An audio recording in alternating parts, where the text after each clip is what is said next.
주택 매수가 생애 최초이면 감정가 80, 낙찰가 90 중 낮은 금액입니다.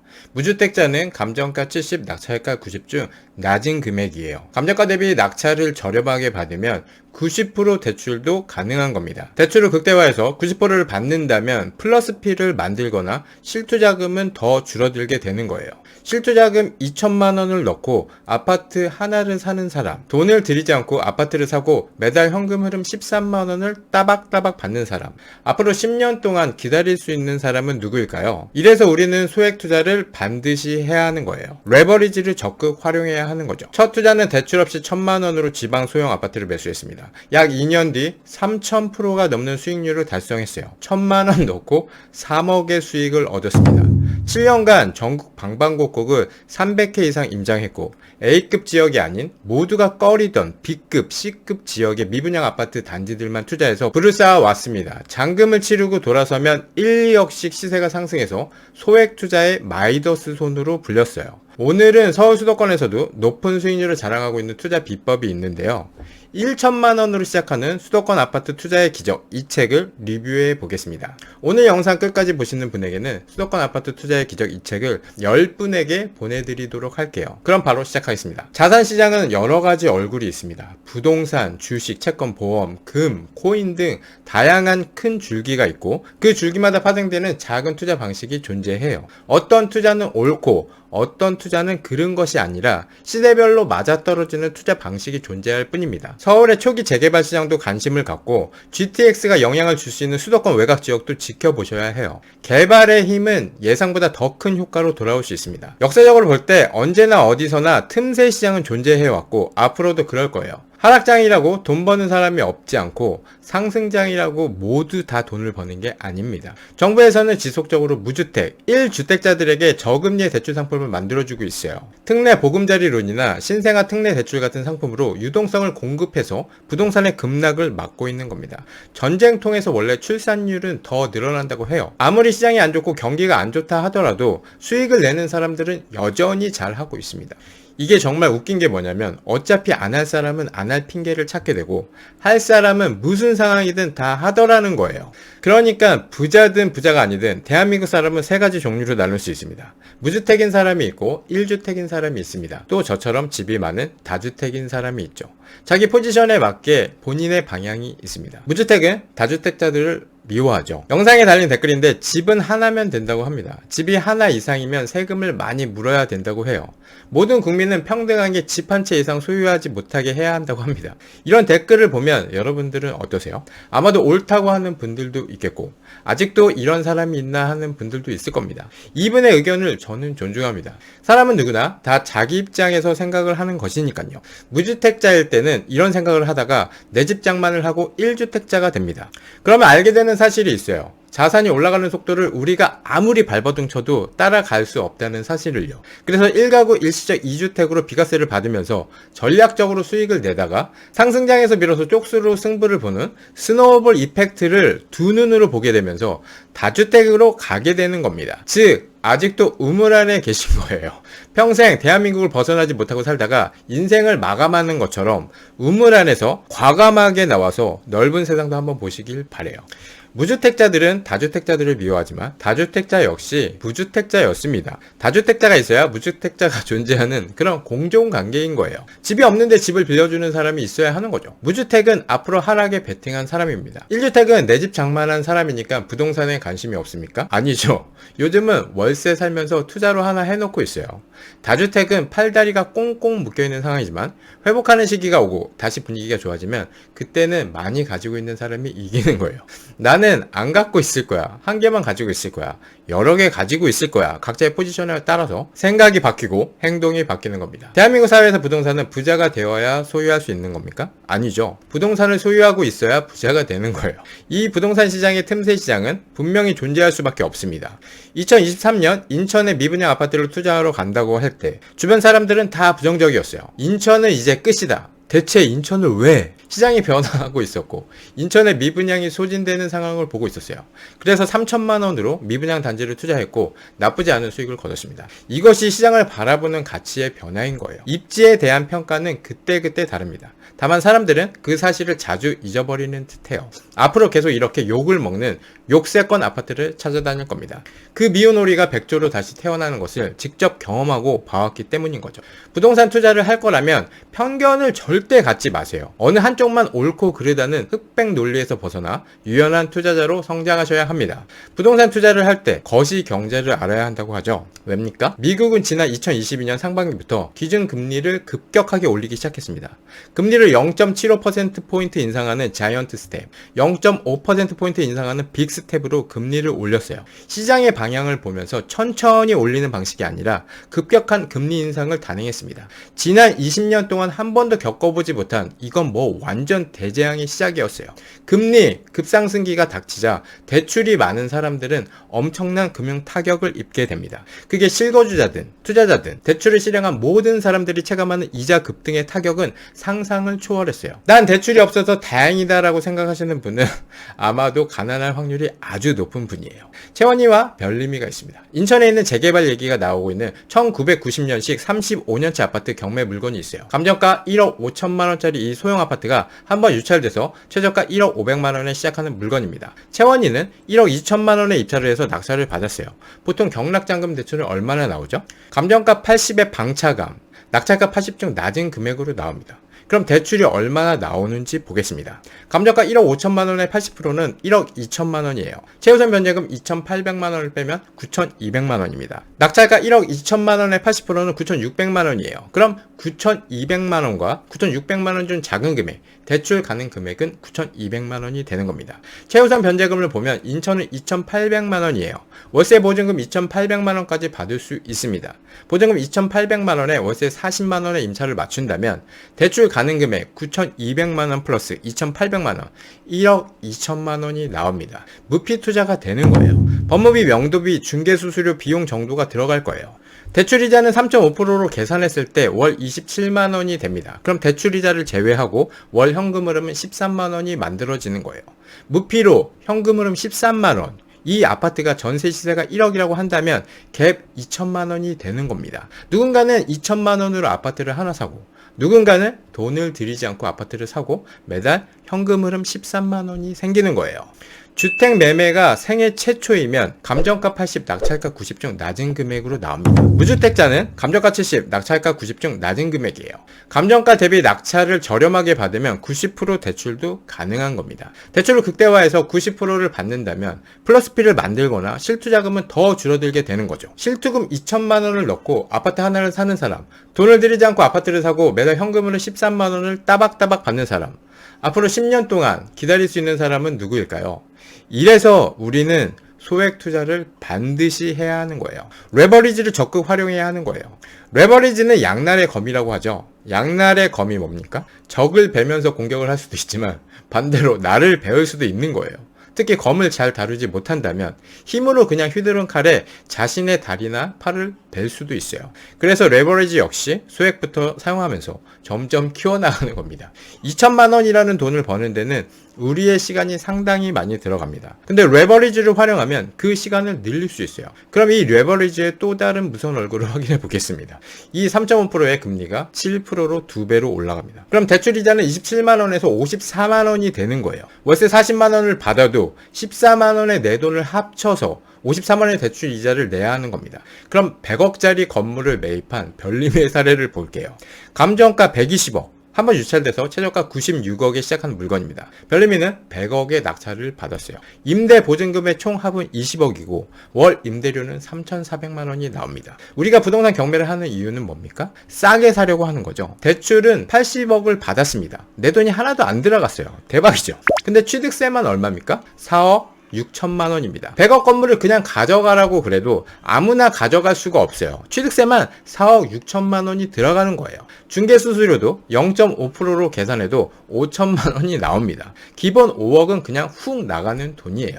80억의 대출이자는 3.5%로 매달 2,400만 원이 나옵니다. 월세 3,400만 원에서 대출이자 2,400만 원을 제외하고 매달 임대 수익 1,000만 원이 따박따박 꽂히는 거죠. 대출은 대출이자를 내고 써야 하지만 임차인의 보증금을 더 받거나 월세를 더 받으면 실투금을 줄이고 임대 수익도 더 올라가게 됩니다. 그래서 저평가된 물건을 싸게 사서 제 가치를 찾게 하면 그게 대박 물건이 되는 거예요. 그냥 100억짜리를 누구나 살 수 있는 금액에 사는 게 아닌 1차적으로 저렴하게 사고 2차적으로는 가치를 올려서 수익을 극대화하는 거죠. 그게 바로 우리가 꿈꾸는 100억 건물주의 삶인 겁니다. 그런데 이렇게만 인생이 흘러가면 너무나 쉽겠지만 우리 인생에는 항상 파도가 존재합니다. 항상 위기가 있어요. 금리가 3.5%에서 7%로 올라갑니다. 그럼 대출이자가 2,400만 원이 4,800만 원이 되는 거예요. 24만 원이 48만 원이 되는 것과는 정말 다른 세계입니다. 그릇의 크기가 되지 않으면 절대로 들어갈 수 없는 영역이죠. 월세 3,400만 원을 받아서 내 돈 1,400만 원을 합쳐서 대출이자를 내야 하는 겁니다. 생각만 해도 정말 끔찍합니다. 소름 끼쳐요. 네. 매달 1,400만 원을 만들어야 한다고 생각을 해보세요. 그 삶은 지옥입니다. 거기에 원금 상환까지 하라고 하면 이제는 인생이 흔들리기 시작하는 거예요. 생활비로 써야 할 자금까지 다 끌어와야 하는 것이고 가정도 흔들리기 시작합니다. 천만다행으로 한국은 미국처럼 5%대까지 기준금리를 올리지 않고 3.5%에서 멈췄어요. 미국 금리가 5.5%죠. 한국은 3.5%에서 멈추고 기준금리 역전 현상을 1년이 넘도록 버티고 있습니다. 정말 한국은행에 감사해야 하는 거죠. 3.5%대의 금리에도 이렇게 힘든데 미국 따라가서 6%대까지 올렸다면 우리나라 경제와 부동산 시장은 완전 개박살 났을 거예요. 꼭 투자자만 이렇게 대출 레버리지를 사용하는 게 아닙니다. 최고점에서 내 집 장만한 영끌족들도 있어요. 금리와 부동산은 어떤 관계를 가지고 움직입니까? 이것은 주식 투자의 대가로 유명한 앙드레 코스톨라니의 달걀 이론입니다. 이 이론은 경기는 금리를 기준으로 호황과 불황을 반복하기에 해당하는 시기에 따라 투자 대상이 어떻게 변하는지를 설명해 줍니다. 금리 정점은 대부분의 자본이 은행으로 들어가서 시중에는 유동성이 부족한 상태이죠. 반대로 금리 저점은 금리가 바닥을 찍는 시기로 낮아진 대출금리로 인해 대출이 빠르게 증가합니다. 별림이 같이 대출 레버리지를 잘 이용하면 월 1,000만 원씩 따박따박 들어오게 만들 수 있는 시점인 거죠. 이에 따라 시중에는 막대한 유동성이 풀리고 이 유동성은 자산시장으로 흘러 전반적인 가격 상승을 일으킵니다. 이 경제 흐름을 이해하고 흐름에 맞게 움직인다면 지금 같은 고금리 상황에서도 틈새 시장을 찾을 수 있는 거예요. 우리가 서울 초기 재개발에 관심 가져야 하는 이유 3가지가 있는데요. 첫 번째, 계속 오를 것이 분명한 전세가율. 두 번째, 부족한 입주 물량. 세 번째, 낮아지는 주택 보급률. 이 3가지 때문에 앞으로 관심을 반드시 가지고 있어야 합니다. 첫 번째, 계속 오를 것이 분명한 전세가율. 현재 부동산 분위기와 분양가 급등으로 3기 신도시에 대한 기대감이 낮아지고 있어요. 신도시 건설 주체들도 사업을 줄줄이 지연시키거나 일부 사전 청약까지 마친 단지들마저 사업을 취소하고 있어요. 서울은 지난 2022년부터 꾸준히 전세가율이 낮아지기 시작해서 2023년 전세가율은 50%대였습니다. 기준금리 상승으로 높은 금리에 부담을 느낀 전세 수요가 시장에서 이탈했기 때문이에요. 매매가보다 전세가의 하락폭이 큰 이유이기도 합니다. 2023년 하반기부터 전세가 상승의 기미가 보였고 현재 전세가율이 계속 오르고 있어요. 두 번째, 부족한 입주 물량. 서울의 입주 물량은 2024년을 기점으로 급격히 줄어서 2026년부터는 거의 제로에 가깝습니다. 부동산 침체로 사업성이 부족하니 건설사들이 분양을 미루는 거예요. 세 번째, 낮아지는 주택 보급률. 서울은 단독 다가구 물량이 계속 줄어들고 있습니다. 주택에서 거주하기 싫어하는 수요의 이탈이 가장 큰 원인인 거예요. 도시 재생 사업 중에 모아타운이 있는데요. 모아타운이란 소규모 주택정비 관리 지역입니다. 재개발 조건을 충족하지 못해 대규모로 개발이 어려운 노후, 저층 주거지의 새로운 정비 모델인 모아주택을 블럭 단위로 모아 단지화하여 사업을 진행하는 방식이에요. 모아주택의 장점은 뭡니까? 빠르게 진행되는 거죠. 정비계획 수립이나 조합추진위원회 승인, 관리처분 계획의 절차가 생략되어서 기존 10년 이상 걸렸던 것이 최장 4년 안에 완료될 수 있습니다. 또 재개발은 노후도가 67%가 되어야 하는데 모아주택은 57%만 만족하면 됩니다. 그리고 다양한 인센티브 제도가 있는데요. 용도지역 상향, 층수 완화, 건축 규제 완화 등 각종 인센티브를 받을 수 있습니다. 그럼 모아주택의 단점도 확인을 해야죠. 예정 구역으로 편입될 때 권리산정일이 발표되는데 권리산정일 이전에 지분을 확보한 사람들을 제외하고 모두 현금 청산 대상이 됩니다. 이때 현금 청산 금액은 감정평가액을 기준으로 하며 시세보다 다소 저렴하게 책정될 가능성이 높아요. 큰 규모의 아파트 단지들 사이에 위치한 작은 구역을 쪼개서 개발하는 형태이기 때문에 시세 차익이나 수익률이 예상보다 낮을 수 있습니다. 지난 2023년 12월 21일 대통령은 서울시 중랑구 중하이동 모아타운 현장을 방문해서 주민 간담회를 가졌습니다. 여기서 관심 갖고 봐야 하는 것은 왜 정부 관계자들이 노후주택이 많은 지역 중에 중랑구를 선택했냐는 것이에요. 서초 양재의 빌라를 매수하려면 수억 원이 들지만 중랑구 망우동에서는 1억 원 내로 투자가 가능합니다. 망우역이 GTX 개발 호재가 있죠. GTX는 실로 혁신입니다. 최근에 일부 구간이 개통된 GTX-A를 예로 들어볼게요. 운정에서 삼성까지 30분이면 도착해요. 게다가 요금도 4,000원대입니다. 지금 광역버스를 타면 3,800원인데 가격도 합리적이에요. 누구나 인정하는 좋은 단지, 좋은 아파트는 실투자금이 많이 들어갑니다. 그래서 그 옆에 작지만 따라갈 만한 B급 단지를 투자해놓고 기다리는 전략도 좋습니다. 중하 1구역이 있는데요. 정비사업이 완료되고 리버센 SK뷰 롯데캐슬이라는 이름으로 분양해서 완판되었습니다. 1055세대로 2025년 11월 입주 예정이에요. 이명박 대통령 시절 중하 뉴타운으로 지정되어서 사업이 진행되다가 다른 구역들은 사업 진행이 지지부진해서 구역 지정이 취소되고 사업이 중지되었는데 이곳 중하 1구역만 유일하게 살아남아 분양에 성공했어요.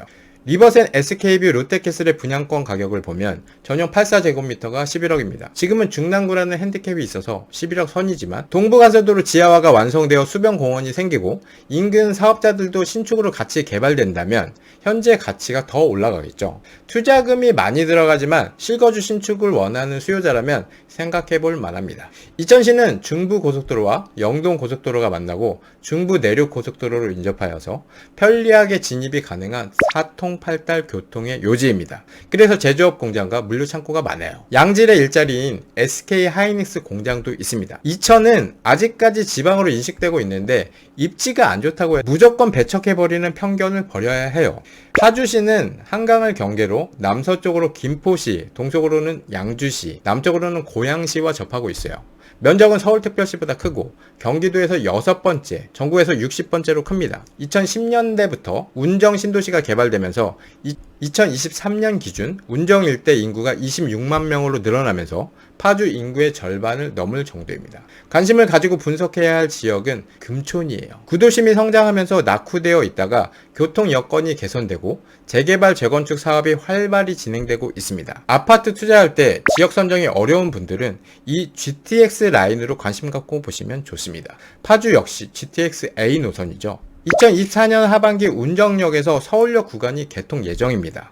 최고속도 시속 180km, 실내 좌석 폭도 일반 전동차보다 30cm 넓게 제작되었습니다. 인천도 우리가 항상 관심 갖고 지켜봐야 하는데요. 미추홀구는 원래 남구였는데 2018년에 공식적으로 미추홀구로 이름이 변경되었어요. 인천도 GTX를 빼놓을 수가 없습니다. 인천은 GTX B 노선이죠. 인천 송도에서 서울역까지 현재는 지하철로 90분이 걸리는데요. GTX로는 27분으로 단축됩니다. 대박이죠. 지난 3월 7일 GTX B 착공식을 했습니다. 미추홀구 주요 재개발 구역은 주안 10구역을 재개발한 더샵 아르테 아파트가 있어요. 24년 6월 입주 예정으로 1146세대입니다. GTX B 노선이 정차하는 인천시청역과 한정거장 차인 인천 2호선 석바위 시장역 초역세권 단지입니다. 기존 33평 분양가가 6억대로 시작했지만 부동산 시장의 침체와 미분양 증가로 분양에 참패한 이후 계약금 5%로 분양 조건을 변경한 후에 딱 3주 만에 완판했어요. 백운 1구역을 재개발한 간석동 힐스테이트 인천시청역 아파트가 있습니다. 주안 10구역과 더불어 인천역 개발 호재를 같이 누릴 수 있는 입지에 있어요. 더샵 아르테는 지하철을 한번 환승해야 GTX를 이용할 수 있지만 힐스테이트 인천시청역 단지는 도보로 이용 가능합니다. 백운 1구역도 미분양이었는데 계약금 5% 조건과 선착순 줍줍으로 완판을 성공했어요. 이렇게 미분양되는 아파트 분양권을 사놓고 나중에 실거주 소유자에게 매도하는 전략이 가장 안전하고 빠르게 수익을 내는 방법 중에 하나인 거예요. 인천시청역 GTX 개발 호재를 직간접적으로 영향을 받아서 서울과의 접근성은 더 개선될 것이고 이는 지가에 점차적으로 반영되어 중장기적으로 가격 상승을 불러올 것입니다. 다음은 하객 1구역입니다. 인천지방법원에 가면 저는 여기 3대째 손두부집에서 밥을 자주 먹는데요. 여기 뒤가 하객 1구역을 재개발한 하객 SK뷰입니다. 14개 동 1581세대로 세대수도 많지만 일반 분양 물량만 1215세대로 사업성이 아주 좋은 단지로 유명해요. 1천만원으로 시작하는 수도권 아파트 투자의 기적, 이 책을 보면서 서울 초기 재개발이 괜찮다고 생각을 했는데요. 서울 빌라를 보유하고 있는 사람으로서 서울의 땅에 투자하는 것은 정말 안전한 투자입니다. 요즘 역전세로 정말 너무 힘든 상황인데요. 공시지가 126%까지만 전세 보증보험을 들 수가 있어서 공시지가가 2년 연속으로 떨어진 상황에 빌라는 그냥 전부 싹 다 역전세입니다. 보증보험에 가입이 안 되니까 빌라 전세가 월세로 전환이 되면서 서울 소형 빌라도 월세가 100만원 시대가 되었습니다. 역전세로 빌라 가격 매매가는 또 빠지게 될 것이고 월세가 올라가면서 임대 수익률은 올라갑니다. 그럼 임대 수익으로 접근하는 수요가 생길 것이고 매매는 상승으로 전환될 거예요. 내년 공시지가는 상승 전환이 될 겁니다. 역대급으로 월세 비중이 올라가는 시기입니다. 서민주택 월세 폭등하고 주거비가 오르는 이 또한 진심 재앙이에요. 앞으로 월세가 오르면 살아있는 시장에는 또다시 변화가 생기겠죠. 이 돈 내고 살 바엔 대출 받아서 집 사고 대출이자 내는 게 더 부담이 덜 되겠죠. 그렇게 매매 수요가 만들어지게 되면 또 부동산이 상승하게 되는 거예요. 서울은 계속 공급 부족이고 어디든 신통이든 뭐하든 추진할 수밖에 없습니다. 정치 이야기를 하면 엄청 욕먹어서 이야기하고 싶지 않지만 현 정부의 부동산 정책 중 많은 것이 우리의 인생에 영향이 있습니다. 부동산 관련 정책은 국회에서 법을 바꿔야 하는 것이다 보니 이번 총선은 한번 짚어볼 필요는 있어요. 결과를 보면 실수요장이 조금 더 가게 되겠네요. 이번 총선 결과로 현 정부에서 추진하던 취득세 감면, 종부세 폐지 등은 사실상 물 건너갔습니다. 이거 보면 어디에 부동산을 사야 할지 바로 답이 나오죠. 강남구는 압도적으로 빨간색입니다. 거여 마천, 뉴타운 완성되면 빨간 칠 예정이에요. 용산구를 보면 아파트가 많이 모여있는 한강 라인이 빨간 칠입니다. 도봉구는 GTX C 노선 창동역이 포함되어 있고 향후 기대되는 개발 호재로 인해 빨간 칠이 칠해진 것으로 생각됩니다. 마포구도 아현동, 신수동, 도화동이 빨간 칠이죠. 염리동, 아현동은 대표적인 아파트 택지지구입니다. 제가 살고 있는 강동을 디테일하게 보면 고덕을 비롯해서 암사 제3동, 상일동, 명일동이 국민의힘을 뽑았습니다. 평당가가 고덕동이 제일 높아요. 인천을 보면 송도 1360고를 사야 되는 거죠. 종합해서 보면 사람들은 자기 편익에 따라서 투표를 했습니다. 흔히 말하는 부자 동네, 비싼 아파트를 가진 곳은 국민의힘을 뽑았어요. 만약 내가 상급지 어디로 가야 할지 모른다면 이 총선 결과로 등기쳐야 할 곳을 확인하시면 됩니다. 결과가 반대로 나왔다면 어땠을까요? 여당이 총선에서 이겼다면 취득세 완화, 종부세 폐지가 될까요? 아니요, 그렇지 않습니다. 지금 정부는 부동산에 관심이 없어요. 규제를 풀 이유도 없고 명분도 없습니다. 가격이 하락하면 사고 싶은 아파트가 눈에 자꾸 보여요. 근데 취득세 허들, 종부세 압박으로 다주택자들은 움직이지 못합니다. 규제를 풀면 그동안 눌려있던 다주택자들이 움직이기 시작하겠죠. 총선 결과에 따른 부동산 흐름보다는 시장의 방향을 결정짓는 수요, 공급을 잘 보면서 금리의 변화와 가격 변동을 잘 체크하면서 거시적인 경제 흐름, 정부 정책을 보면서 움직이셔야 하는 거예요. 총선 결과가 내가 보유하고 있는 아파트의 가격에 어떻게 영향을 줄지는 예측하기 어렵습니다. 시장의 움직임으로 부동산을 규제하거나 완화하는 거지 여당이 이겼다고 한들 규제를 풀 이유가 없어요. 부동산 투자, 부동산 경매 처음에는 참 무섭고 두렵습니다.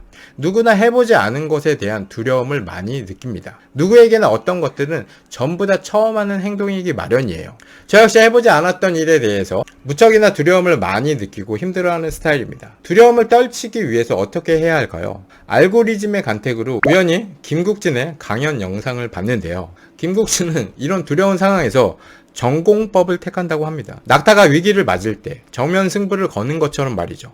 햇빛을 피하려고 등을 돌리지 않고 낙타는 뜨거운 햇빛을 마주 본다고 합니다. 햇빛을 보면 얼굴은 뜨거워질지언정 몸통에 그늘이 생겨 사막을 걷는데 어려움은 훨씬 줄어든다고 해요. 우리들은 살아가면서 수많은 선택을 하게 됩니다. 그리고 그 선택 앞에서 이것저것 재보며 방황합니다. 이거는 나랑 안 맞는데 나는 이거 할 수 없어. 나랑 안 맞는 건 어떻게 할까요? 해보지도 않았는데 어떻게 알죠? 내가 경험이 없기에 나의 한계를 스스로 규정한 것일 뿐입니다. 세상 모든 일들을 다 할 수는 없고 그럴 필요도 없어요. 그렇지만 조금이라도 관심이 있으면 내가 그어놓은 선을 과감히 넘어보기 바랍니다. 점들의 연결이 아니라 선을 넘는 과정을 통해 내가 점점 성장해진다고 생각합니다. 저는 부동산 경매를 하면서 그 선을 넘어가고 있어요. 저도 할 수 있다면 여러분들도 할 수 있습니다. 자식은 부모님의 삶을 보면서 많은 교훈을 얻습니다. 자식은 부모의 거울이죠. 그 넓었던 부모님의 어깨가 이제는 작게 느껴집니다. 자식이 손주를 낳으면 우리 부모님은 할머니, 할아버지가 되는데요.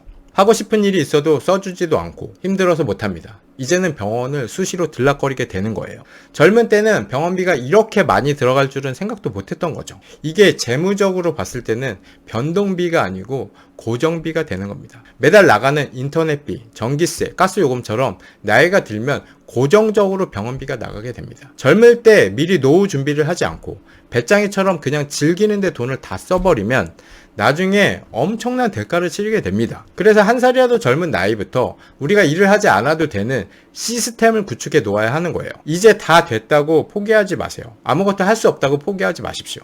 가장 젊은 건 오늘입니다. 삶은 속도가 아니라 방향이에요. 절대 늦지 않았어요. 평균 수명은 계속 올라가죠. 지금 이 영상을 보시는 분들은 거의 다 90세, 100세까지 사실 거기 때문에 지금부터라도 부동산 경매 공부하시고 비쌀 때 말고 쌀 때 하나씩 나 대신 일할 자산을 만들어 가십시오. 그런 시기가 이제 다가오고 있습니다. 월가의 격언 중에 팔고 나면 실망하고 사고 나면 후회하고 가지고 있으면 걱정되고 아무것도 안 하면 초조하다라는 말이 있습니다. 투자에는 정석이 없어요. 유연해야 하며 편견이 없어야 합니다. 그래야 오래가고 안전한 투자를 지향할 수 있는 겁니다. 저는 건희 아빠님 강의도 들은 적이 있는데요. 7년간 전국 방방곡곡을 다니신 건희 아빠님의 인사이트를 꼭 담아가셨으면 좋겠어요. 건희 아빠의 신간 1천만 원으로 시작하는 수도권 아파트 투자의 기적, 이 책은 꼭 한번 보시길 바랍니다. 오늘도 얼리버드 이벤트 진행하겠습니다. 운의 영역이 아닌 실력의 영역이죠. 오늘 영상에서 나오는 지역들을 정리해서 적어주시는 분 3분에게 먼저 책을 받으실 기회를 드리도록 하겠습니다. 1천만 원으로 시작하는 수도권 아파트 투자의 기적, 이 책을 꼭 받아야 할 이유를 댓글로 적어주신 분 7분을 선정해서 얼리버드 3분 포함 총 10분에게 책을 보내드리도록 하겠습니다. 네, 긴 영상 봐주셔서 감사드립니다. 이상 최원별님이었습니다. 본 영상은 비즈니스 북소 출판사로부터 도서를 지원받아 솔직하게 리뷰한 후기임을 말씀드립니다.